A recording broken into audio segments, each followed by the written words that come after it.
మనతో సినీ క్రిటిక్ దాసరి విజ్ఞాన్ ఉన్నారు.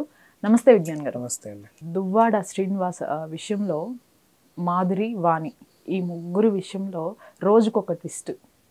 కొత్తగా ఇంటి విషయం డైరెక్ట్గా ఆవిడకి రిజిస్ట్రేషన్ చేయటం, ఈవిడికి కోర్టు అనుమతి ఇవ్వగానే అసలు ఏం జరుగుతుంది? ఇది ఇక్కడతో అవ్వదా? అంటే నెక్స్ట్ వాణి స్టెప్ ఎలా ఉండబోతుంది అంటారా? ఆల్రెడీ ఈమె నాకు వాడు వద్దు అనింది, ఓకే, విడాకులు ఇచ్చేసి పో అనింది. అతను కూడా నాకు అవసరం లేదు, నేను విడాకులు ఇచ్చేస్తా అన్నాడు. పంచాయతీ పెట్టుకున్నావు. పంచాయతీ పెట్టి ఏం చెప్పావు? 5 డిమాండ్లు పెట్టావు. అందులో 4టికి ఓకే అంది. Last demand not okay. ఊరంతా కూడా అతనికే సపోర్ట్ చేశారు, నీకంటూ సపోర్ట్ లేకుండా పోయింది. నువ్వు అడిగింది ఏంటి యాక్చువల్గా?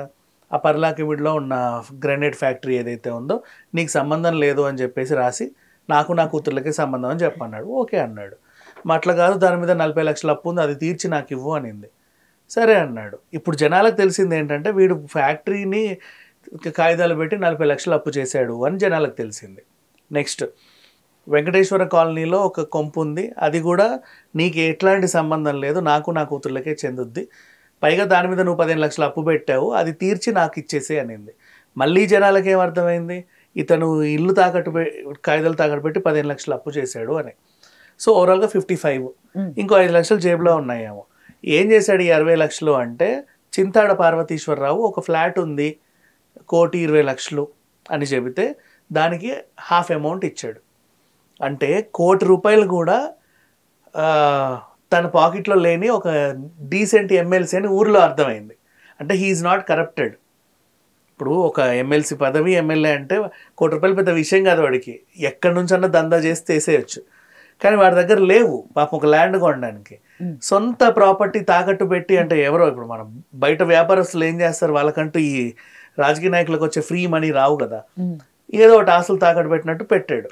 సో ఊరందరికి అర్థమైంది, ఓహో వాణి కరప్టెడ్, వీళ్ళిద్దట్లో మొన్నటిదాకా ఈ ఫ్యామిలీ బాగా దోచుకుంటుంది అనుకున్నాం, కానీ ఈ ఫ్యామిలీలో కూడా పలానా వాణియే దోచుకునేది, ఈ హస్బెండ్ చాలా డీసెంట్, వీడికి ఏమీ తెలీదు, జేబులో కూడా డబ్బులు లేవు పాపం అన్నట్టుగా ఒక సింపతి పడిపోయింది. అందుకే ఆ 5th డిమాండ్ ఏదైతే ఉందో, సరే ఈ ఫ్యాక్టరీది అయిన తర్వాత నెక్స్ట్ నా కూతుర్లు చచ్చేదాకా చదువుతానే ఉంటారు, వాళ్ళ ఇష్టం, నువ్వు వాళ్ళకి చచ్చేదాకా ఎంత చదివితే అంత ఆ చదువులన్నీ నువ్వే పెట్టుకోవాలనింది. ఓకే అన్నాడు. దానికి కూడా నీకు నాకేమన్నా సంబంధం ఉంటే కోర్టులో తేల్చుకుందాం, నేను నీ ఇంటికి వచ్చి తలుపులు దన్నాను, నువ్వు నా ఇంటికి వచ్చి తలుపులు దన్నొద్దు అనింది. దానికి కూడా ఓకే. 5th డిమాండ్ ఏమో ఇది, నీ తదనంతరం ఇప్పుడు ఉంటున్న కొంప నా పేరు మీద రాసే మళ్ళీ అనింది. దానికి వాడు నాట్ ఓకే. ఎందుకు నాట్ ఓకే అంటే, రేపటి రోజు నేను కాటికి కాలు చాపి వెంటిలేటర్ మీద ఉన్నాను అనుకో, గిలగిలా కొట్టుకునే సిచ్యువేషన్లో నాకు ఆ ఇల్లు కూడా లేదని తెలిసి నన్ను ఎవడూ చూడ్డు, కనీసం అదన్నా ఉంచు అంటే ఊరందరూ కూడా అవును కరెక్టే అన్నారు. ఈమెమో లేదు, వీడు బనీన్తో నా దగ్గరికి వచ్చాడు, నేను బనీన్తోనే బయటకి పంపిస్తా అని ఈవిడ. ఇప్పుడు నా దగ్గర ఉన్నప్పుడే కదా నా ఫ్యాక్టరీని తాకట్టు పెట్టి ఇంకేదో పెట్టి చేశాడు, నా దగ్గర నుంచి వెళ్ళిపోయిన తర్వాత వీడేమైనా సంపాదించుకుంటే అది అతనికిదే. నా దగ్గర ఉన్నప్పుడు సంపాదించిన డబ్బుతో వీడు అది కొన్నాడు కాబట్టి తదనంతరం ఇది నాకే చెందాలనేది ఈమె డిమాండ్. ఊరోళ్ళు కూడా దీనికి అంగీకరించాల అసలు ఎవరు కూడా. సో ఇప్పుడు అసలు విషయానికి వస్తే, మొన్న వెళ్ళి మళ్ళీ వచ్చి ఎక్కడ తలుపులు దంతదో అని చెప్పేసి దాని పార్టీ కార్యాలయం అని చేశాడు, జెండాలు కట్టేసి.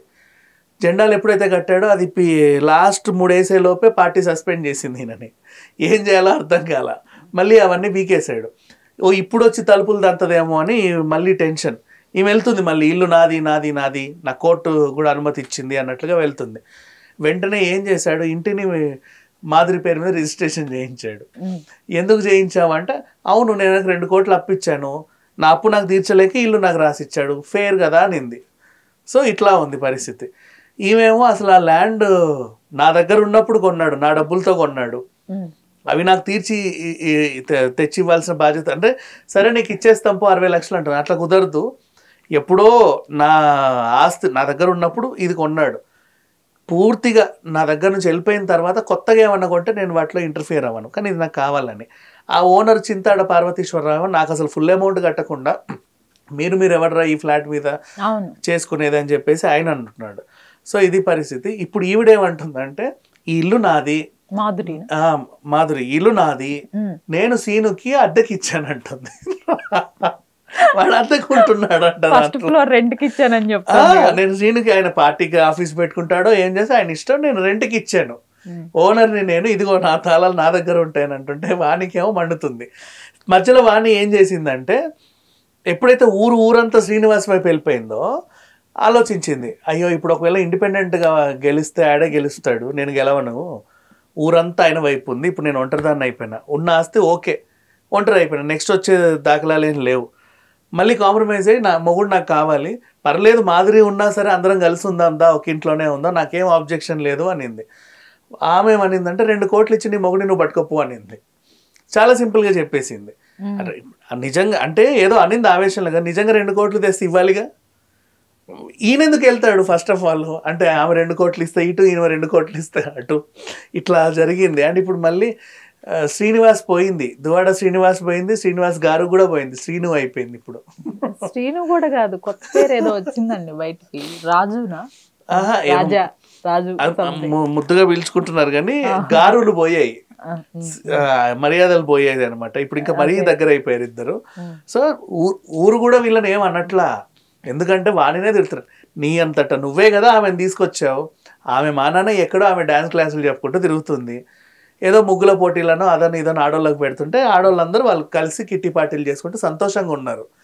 ఈ మహిళా కేడర్ అంతా నాకు కావాలని కక్కుర్తి పడి నువ్వు ఆమెను తెచ్చుకున్నావు, నీ అంతటా నువ్వే తెచ్చుకున్నావు, నీ అంతటా నువ్వే నీ మొగుడిని పరిచయం చేసావు, మొత్తం నువ్వే చేసుకున్నావు, అనుభవించు అంటున్నారు. ఇప్పుడు అసలు ఈ కంప్లీట్ సినారియోలో నెక్స్ట్ స్టెప్ ఏం తీసుకుంటది అంటారు దువ్వాడ వాణి?